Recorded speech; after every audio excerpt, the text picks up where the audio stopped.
Hello, everybody. You've tuned in to the Indiana State Police Roadshow, brought to you by the Indiana State Police Alliance, Cops for Kids, a subsidiary of the Indiana State Police Alliance. We thank them for their continued support of the Indiana State Police Roadshow, brought to you each and every week by those fine folks. And Tom Trial brought us on the video each and every week to our Indiana State Police YouTube site. You can view us on the ISP YouTube site and also local cable channels across Indianapolis. So thank you, Tom, and our sponsors for our show each and every week. Got a new guest this week, brand new guest for this show, never been on. Mary? Thank you very much for inviting me here. Well, it's glad to have you here, Mary, and let me make sure I'm saying this name right. Dando?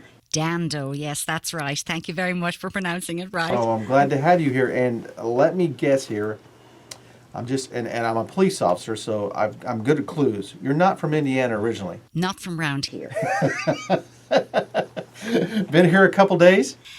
4 years, actually. Is that right? And loving it. Well, good. Mary is the spokesperson for the United States Postal Service, Indiana, and we're going to be getting into a special stamp that they've got going here, but get us kind of on track here, Mary. How did you end up as a spokesperson for Indianapolis, or the spokesperson for the United States Postal Service here in Indiana?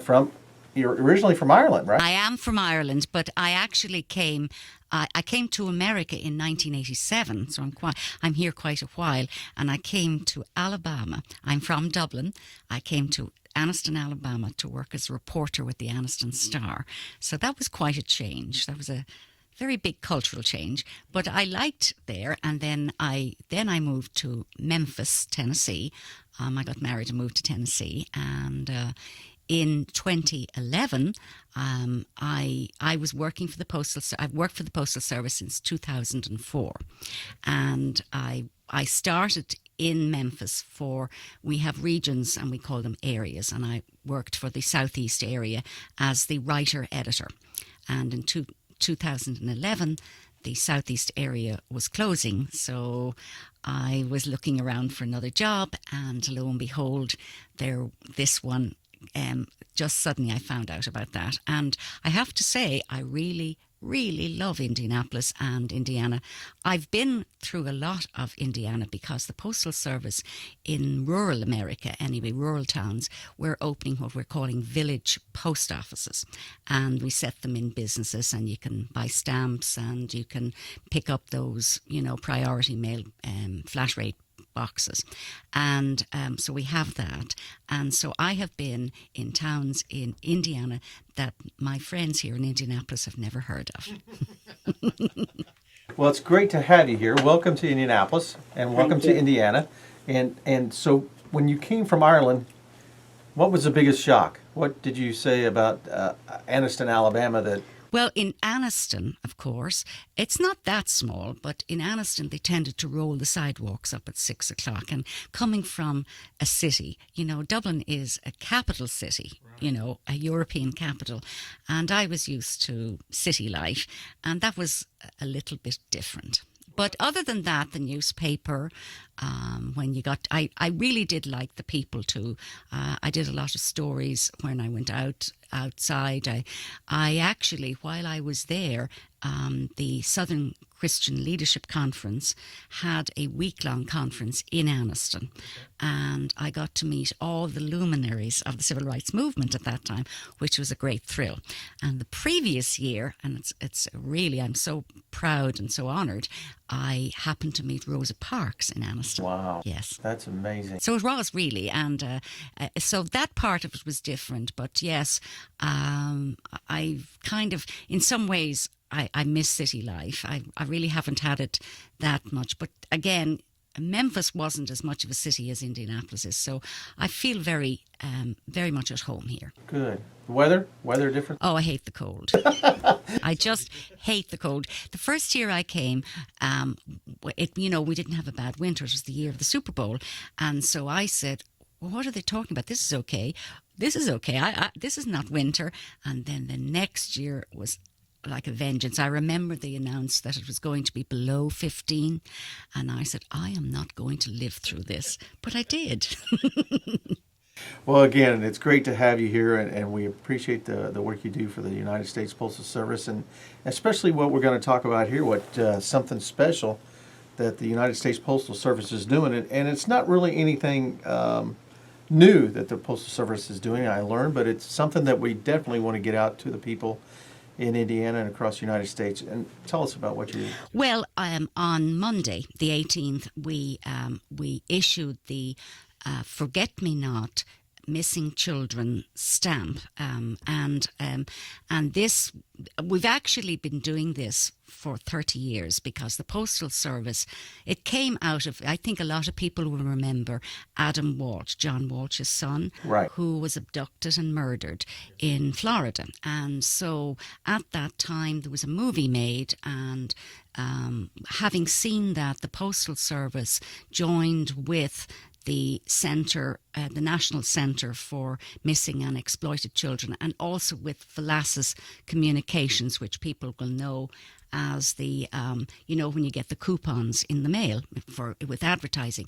And so we came together, and since then we've been working through the direct mail with Velasquez and with the centre to get the word out about missing children.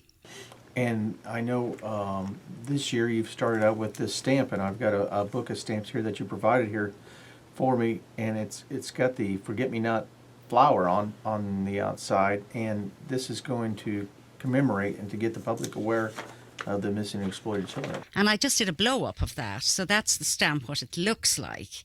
And it's very pretty, and I'm hoping that because it is so, it stand out on an envelope, and in doing so, of course, we'll remind people once, if you get the stamps and you send it to someone or you yourself, each time somebody sees that stamp, Help Find Missing Children, that they will, of course, if they can see the mailings, or where they see the photographs of the children, which are provided from the National Centre for Missing and Exploited Children, but and also see that, and then call, if you do, or you have any information at all, call the hotline. And I think that in itself, I'm just really very pleased to tell you about this. Yeah, and it's a great effort that the Postal Service is doing, and put it forth there. And I know, dating myself here again, but I remember when the milk cartons had the missing children on them, and of course we've went away from milk cartons. That's right. Yes, I had said that, in fact, to somebody. Well, you remember the milk cartons? And of course I did the same as yourself. But yes, we did. And this way, of course, this is the photographs of the children are coming into people's homes, being through the mailings, and are right in front of them. And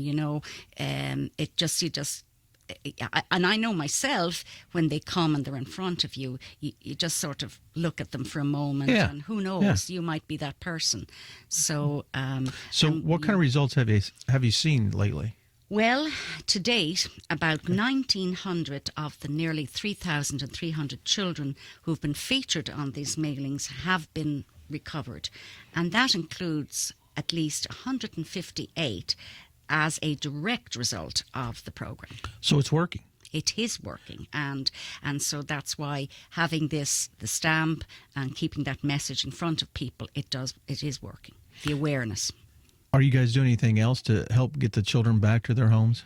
Well as the mailings with Velasquez, then we also publish the photos and information about missing children in the postal bulletin, and that goes out bi-weekly to the post offices. That means that about 32,000 public post offices, that's around the country, and that means that we're reaching about 600,000 employees, and they're getting to see that as well in the search effort. Wow, that's amazing. So tell me a little bit about the stamp. How was this design decided upon, and how did it come about? Well, the stamp was designed by Ethel Kessler, and she's done stamps for us before. And it features a photograph of the Forget Me Not stamp. And the reason we the Forget Me Not flower is because it's the symbol for International Missing Children's Day. And that occurs on the same day as the National Missing Children's Day in America, which is on May 25th. This year, of course, it's on Memorial Day. And then on the back of the book of stamps, then we have some statistics which we would like, for when people buy the book of stamps, then they can read that. And that's something that, we say, for example, more than 460,000 reports of missing children were made to law enforcement in the last year. Wow. And also we emphasize that finding missing children is a collaborative effort that includes, of course, the public. You look at the photographs just for a minute, and if you think you recognize the child or anything like that, just call the number. And in working with the National Centre for Missing and Exploited Children and VELASIS, we've been able to deliver materials that feature photos of missing children, when you think about it, to millions of American homes. And then also at the back of the book of stamps is the hotline number for the National Centre for Missing and Exploited Children, and a link to the centre's website. So when you get the stamps and you have that, you have something as well, that you can keep for that. Right. You can have some information on how to get in touch with them in case you would come across somebody like that. Exactly. So, in issuing this stamp, what is the post office hoping to achieve? Well, we've seen over the years an increasing public awareness and in that public awareness, it's led to more missing children coming home and being reunited with their families than at any other point in history. So we hope that the stamp will be part of that increased awareness, and that the public will join in celebrating National Missing Children's Day, which will occur on Monday. And this day it continues to honour the commitment of the recovery of missing children. It reminds parents and communities that every child deserves a safe childhood, and it celebrates the hope that so many families who have missing children, they are still searching for their children, may one day, they one day be reunited. And that, and that part of it there, I'm hoping that people, as I say, when if they buy the stamps or they buy them for somebody else and they send them, so that will be a reminder to everyone that there are children out there that are missing, and that we're all hoping, all of us. Exactly. And of course, Indiana State Police is part of the National Centre for Missing and Exploited Children. So all of us, are working together to see that this would happen. How much does a book of these cost? A book of stamps costs $9.80, and that's for 20 stamps. At the moment, the stamps are 49 cents each. And then again, as I say, don't forget, if you buy the stamps, it's one thing. When you send that letter, use the stamps. Yeah. Don't keep them in a drawer.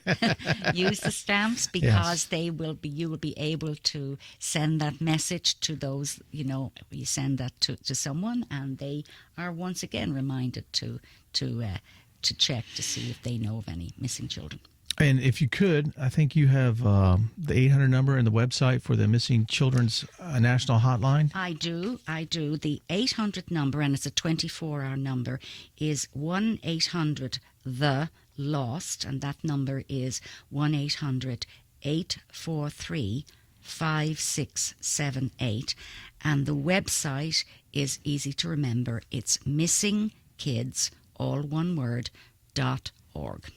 Very, very important information, and hopefully this will jar someone's memory and make them remember that there are millions, or not millions, but thousands of kids that are out there missing, and we need to put every effort we can towards finding them. And hopefully this will jog somebody's memory and make them aware of that. Well, thank you so much, Rich, for allowing me to come there and tell everyone about that. Well, Mary, we appreciate you coming, and you're welcome back anytime. Mary from the United States Postal Service. She's a spokesperson for the United States Postal Service, and we've been talking about the new stamp that they've got coming out, the Forget Me Not stamp. So make sure you get out and get these stamps and support the Forget Me Not campaign. You've been listening to the Indiana State Police Roadshow, brought to you by the Indiana State Police Alliance and Cops for Kids, a subsidiary of the Indiana State Police Alliance. We thank you for listening in again this week.